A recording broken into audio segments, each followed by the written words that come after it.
How much longer are you expecting to do it?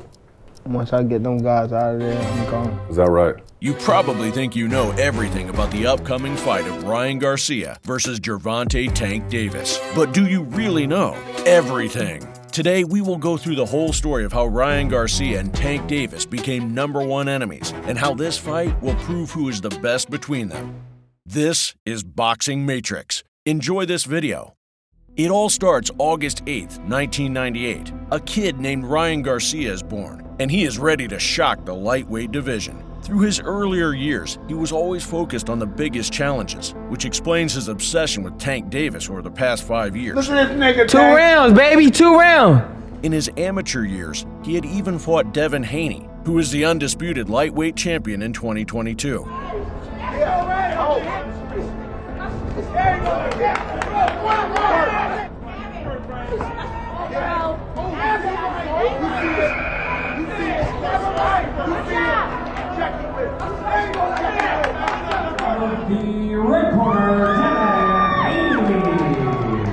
After turning pro, Ryan Garcia was quickly seen as a new prospect in the boxing scene and was later signed by Oscar De La Hoya, a name you should remember as we go through this video. Ryan decided to bypass the tune-up and go straight to a Tank. I strongly feel it's a big mistake, but Ryan Garcia versus Cesar Valenzuela, a fight that happened in November of 2017, would prove to be the reason this whole beef even exists today. Ryan Garcia beat Valenzuela to be the holder of the NABF Super Featherweight belt. As a win over Virgil in the amateurs, how do you not let a youngster just say, man, I can do this whenever I want? There it is, though. You can't do it whenever you want if your name is Ryan Garcia. Garcia decides not to go after it. Ooh, and he catches Ryan, but then he gets caught with the left hand. Ryan, being the smart fighter he is, seeked attention from fighters that were bigger than him in hopes of promoting his name or even fighting them to build his legacy early on. This was the case on the 29th of November 2017, when Ryan uploaded a photo of him with his belt, supposedly eating Miguel Berchelt, Gamboa, and of course Gervonta Tank Davis. Now remember, Tank Davis is the IBF champion, and Ryan Garcia was pretty much a nobody at that time. Gervonta has proved multiple times who he is, and most importantly, what he can do. It would take only a couple of days for him to respond to the comment, and therefore start a rivalry that would last half a decade. People like Ryan Garcia call you out. What do you think about that? He's a kid, man. Who kill him? He could be my sparring partner, though. He could be my sparring partner. What would follow next was constant back and forth between the two fighters. Ryan was now more focused than ever to become a champion. He walked his path slowly, first facing Fernando Vargas in 2018. During the early stages of this fight, he once again mentioned how he wanted to eventually fight Tank Davis. Is there a particular fight or a set of fighters you'd like to face sooner rather than later? Yes, I want to fight Gervonta Davis. That's just something I don't know why, I just want to fight him. And you know what? Even if he doesn't want to fight me, I'll keep saying it. I want to fight him. But he should fight me now because this is the best chance he's going to have when I'm 19. On the opposite side, we had Tank, who acted very professionally when this topic was brought up. You had exchanges through Instagram as well. Is that still something you would be looking forward to? I wanted to let him grow first. You know, I don't want to let him grow. No, just, you know, let him mature out. You know, I don't want to get him down. You know, I want to see what he is like 2 years or 3 years from now. That's not a fight that I want now. You know, because he's still a kid. Do you think by waiting until because he's most likely going to become a big name under Oscar, do you think you could make obviously more money if you fought him later on?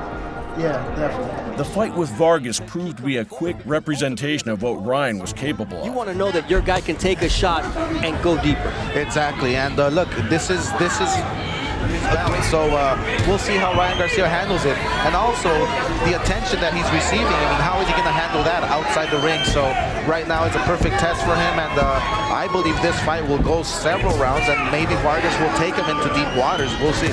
Big right hand there from Ryan Garcia as the left hook puts him down as his head bounces off the canvas. Beautiful. At 19 years old, Garcia was looking unstoppable. He was looking like a knockout machine.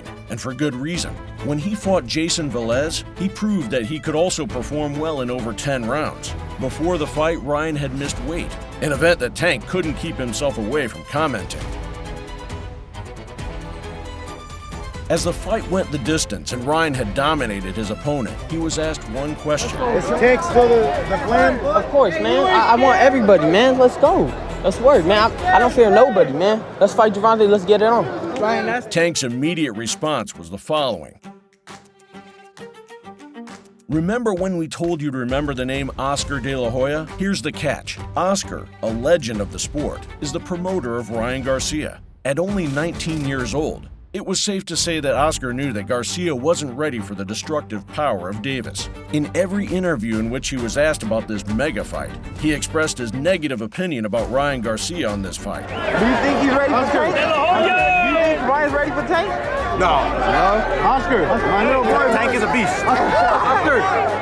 Ryan Garcia was frustrated about this. He wanted to prove that he is one of the big dogs of the division, that he can take the power of Gervonta Davis.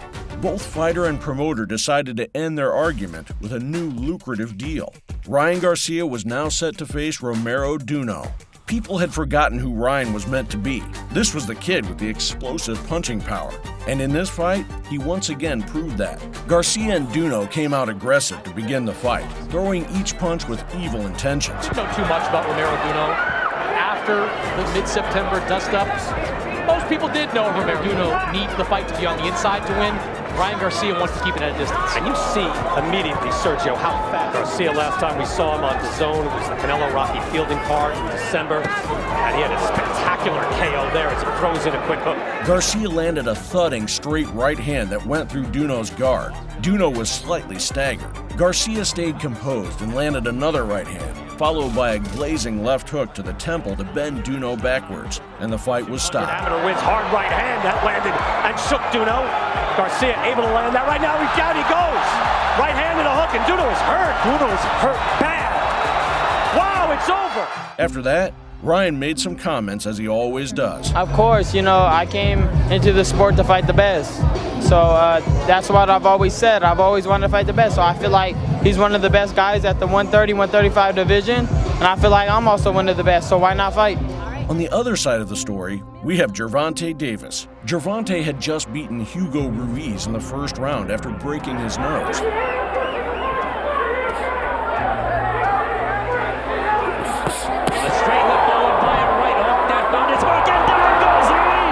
Ryan, who was in the venue, seemed even more confident now. Gotta wait and see for that. But no, for sure. After seeing him fight live in person, I think I'm even more confident. When you're more confident, you can beat him now. Why? Because you can see his shots coming. Like he shows you what you could do. He shows when you can block. Kind of telegraphs sometimes, but like I said, he's a great fighter. He's fast. He's smart. I would love that fight. Just fast. After beating Nunez, Gervonta Davis decided to move up in weight class and fight Yuriakis Gamboa. The gap between Ryan and him was just getting bigger and bigger now. Davis is a southpaw. Sticks the jab immediately right on the abdomen of by the best we've ever seen Yuriakis Gamboa by Davis. Davis, what a year. Started it off with a Alfred and Robinson Castellanos. There's a big straight left that backed up Gamboa, followed by a big right hand Davis. There's a straight left backing up Campbell. After a solid first round, Davis made his first statement punch of the night in the second, doubling up on the jab, and then coming in with a left hook to the chin that dropped Gamboa.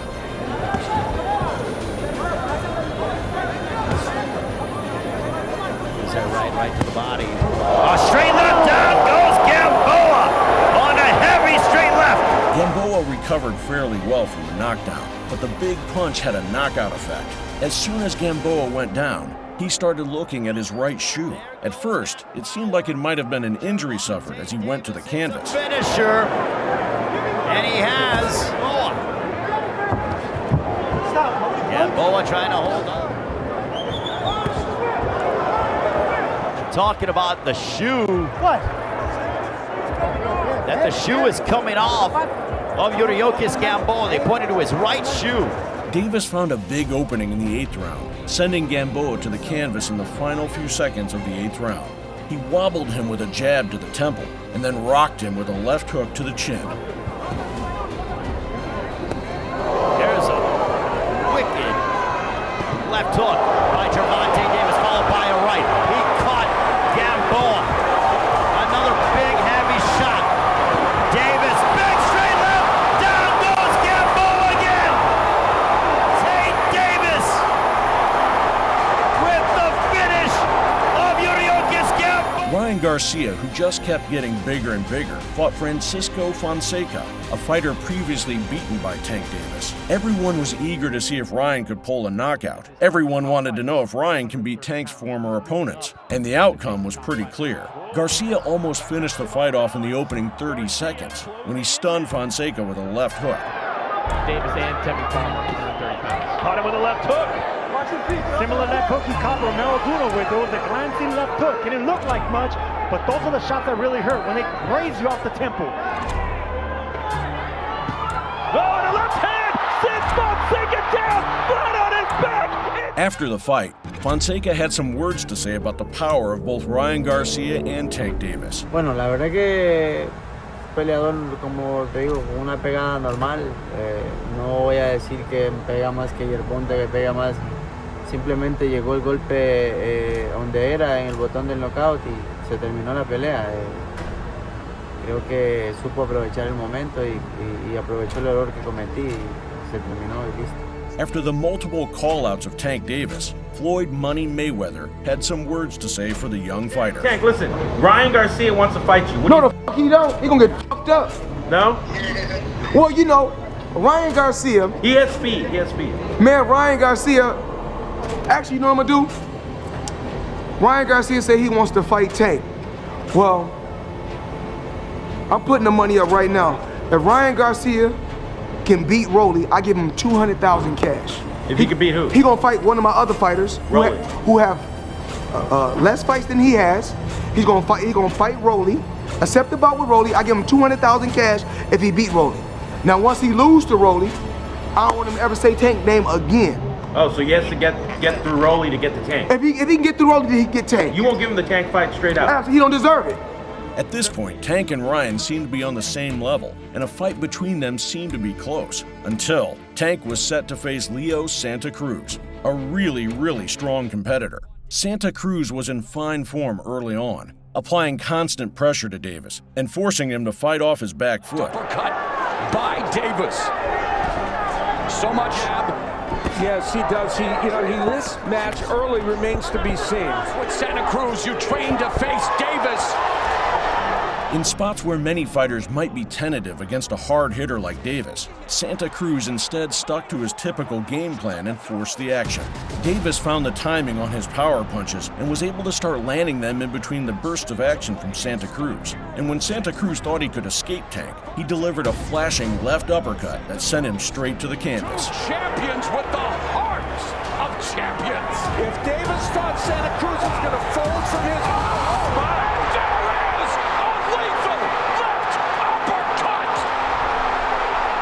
The whole world just freaked out at Tank's destructive power.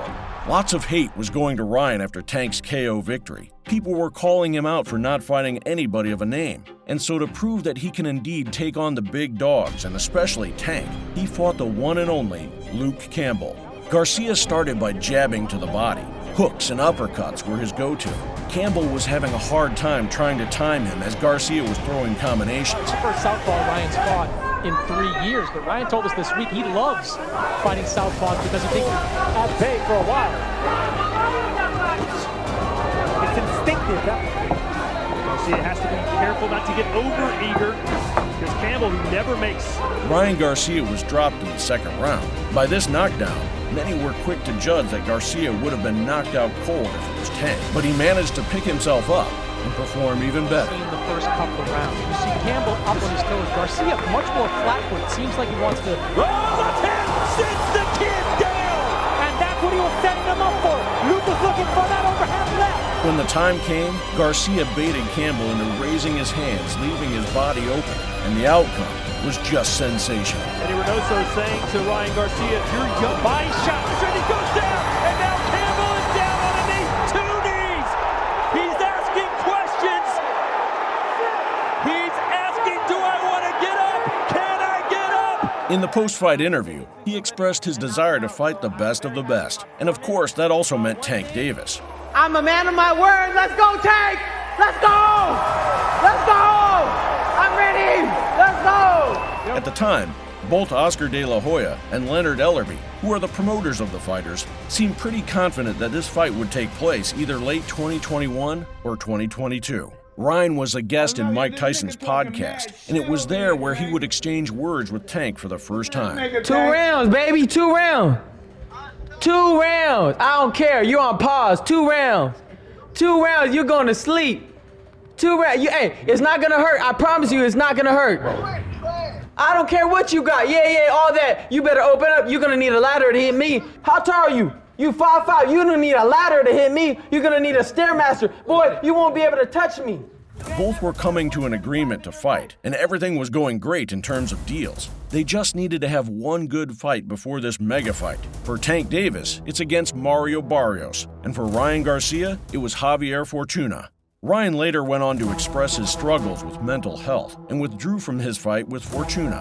That was supposed to happen in July of 2021. That obviously also meant that everything that was agreed with Tank Davis had come to an end. As for Tank, he went on to beat a big challenge of his. Davis appeared as if he seized momentum for good in round 8, when a lead right hook surprised Barrios and dropped him hard. Right, but, oh my, wow. In the end, Davis showed that he can compete in the super lightweight division and stunned Barrios with a big shot leading up to the stoppage.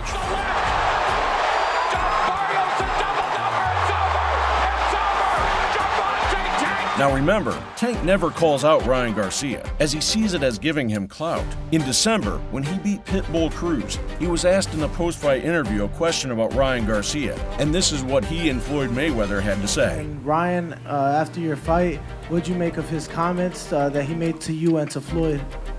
Yeah, Instagram fighter. We don't worry about him. YouTuber, yeah. He's a pretty girl.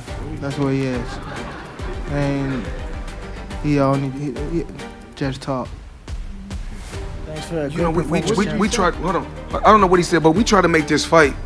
For those that don't know, we tried to make this fight before the kid Ryan Garcia. So it is pretty clear now that this fight was meant to happen from the start.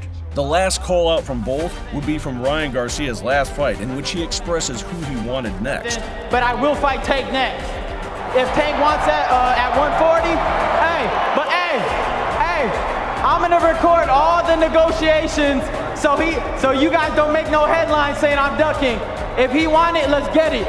There were no excuses. What followed after was simple. Constant back and forth from Twitter over the past couple of months. Eventually, both agreed for a fight, probably spring of 2023 in Las Vegas.